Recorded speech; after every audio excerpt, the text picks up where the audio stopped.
क्या पितरों को श्राद्ध करने चाहिए? पितरों के श्राद्ध करने चाहिए? उनके चित्र रखने चाहिए? समथिंग आई आस्क्ड यू कि एक और है क्या इसकी बात? इन्होंने क्वेश्चन किया है कि क्या पितरों के श्राद्ध करने चाहिए और पितरों के फोटोग्राफ्स रखने चाहिए। जब उनकी 13 होती तब तो करनी ही चाहिए श्राद्ध।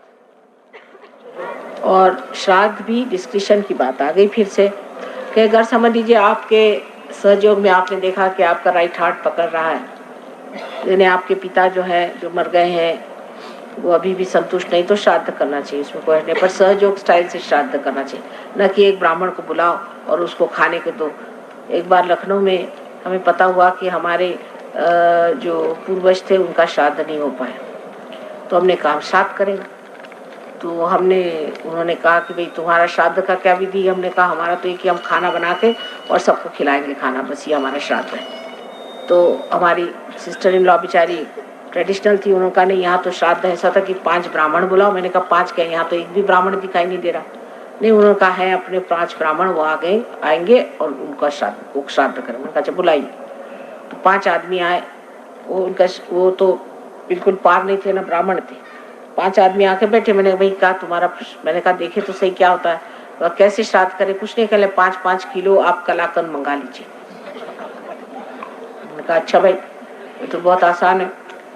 तो उस जमाने में कलाकंद आता था कोई 10 रुपए किलो या 5 रुपए किलो ऐसा, तो 25-25 रुपया काफी होता था।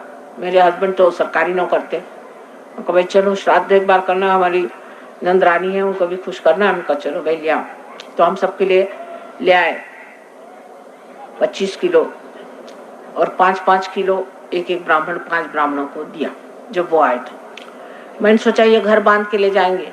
उन्होंने वही दोने खोले, ना अपने बच्चों का सोचा न किसका, सब खाना शुरू कर दिया और सब खा गए 5-5 किलो। मैं तो देखती रह गई। मैंने कहा भाई वाह, जो हमारी नंदरानी बड़ी खुश हुई, हमारे पितर जो हैं वो खुश हो जाएंगे, ब्राह्मणों को कलाकंद खिला दिया।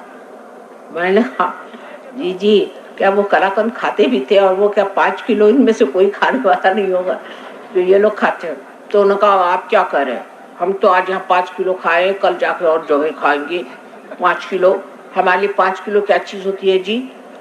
तो मान गए आपको, आप असली ब्राह्मण हैं। अच्छा मुझे माफ करिए, हो गया आपका हिसाब किताब? कहले हाँ ठीक हो गया, हम तो 5 किलो से कभी कम खाते ही नहीं, आप क्या बात कर रहे हैं?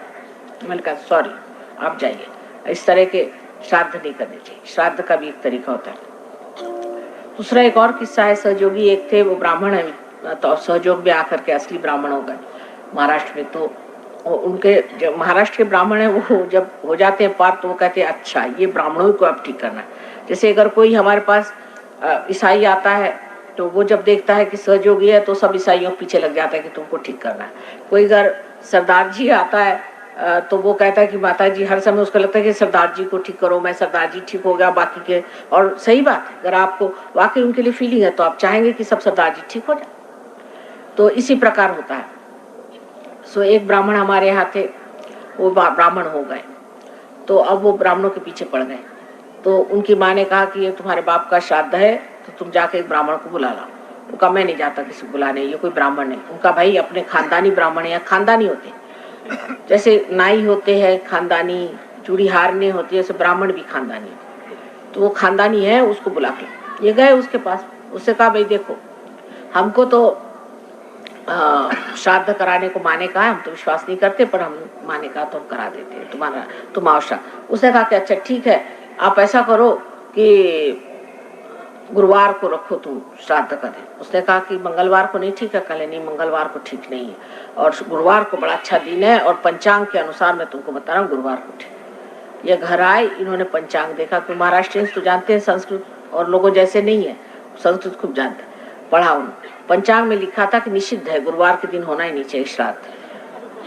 तो इन्होंने मंगलवार को अपना सहयोग से श्राद्ध करा दिया। वो जनाब अपना, उनका कहीं और अपॉइंटमेंट रहा होगा, तो उन्होंने सोचा कि अपॉइंटमेंट के अनुसार चलना चाहिए। तो वो जब गुरुवार को आए तो इन्होंने कहा कि आइए। उनका क्या आप बताओ, श्राद्ध का खाना वाना कुछ नहीं, आपको एक कप चाय भी नहीं मिलेगी। उनका क्यों? कल आज श्राद्ध निषिद्ध है, आप देखिए पंचांग में लिखा आज नहीं कर सकते श्राद्ध, और मैंने तो मंगलवार को कर ही लिया और आप जाइए। उनकी माँ कहने लगी कि 1 कप दूध तो दे दो बेटा घर में, इनको तो कुछ नहीं दूंगा मैं और कभी अपने यहाँ श्राद्ध करने नहीं आएंगे, उनको निकलवा दी। तो इस तरह के श्राद्ध नहीं करिए, इसलिए ऐसे श्राद्ध करने में कोई अर्थ नहीं। दूसरी बात है कुछ कि पितरों के फोटो रखने चाहिए कि नहीं रखने। फोटो रखने में कोई बात नहीं है, हर्ष नहीं है, पर अगर आप उनके फोटो के प्रति इन्वॉल्व नहीं हो तो अच्छा है, क्योंकि अब वो मर गए हैं, उनको फिर से जन्म लेना है, उनको बेकार में आप अपने अब वो तो कहा कि उनके फोटो क्या रख दिए, उनकी आरती होगी, पूजा होगी, उनके सामने रोएंगे धोएंगे हर समय, तो ऐसा अगर हो रहा है तो उसको अंदर रख। अगर उसके प्रति ये भावना हो कि अब ये मर गए, ये हमारे पिता थे, ठीक है बस, तो फिर कोई ऐसा नहीं प्रॉब्लम नहीं हो। लेकिन अधिकतर लोगों का तो मैंने देखा यही होता कि जब भी देखा फोटो किसी का तो लग गए उसी बात करना। अगर इस तरह की बात हो रही है तो फोटो मत रखिए, क्योंकि फोटो से नुकसान हो रहा है। अगर नुकसान नहीं होता है तो फोटो रखना चाहिए। फिर डिस्कशन की बात आ गई।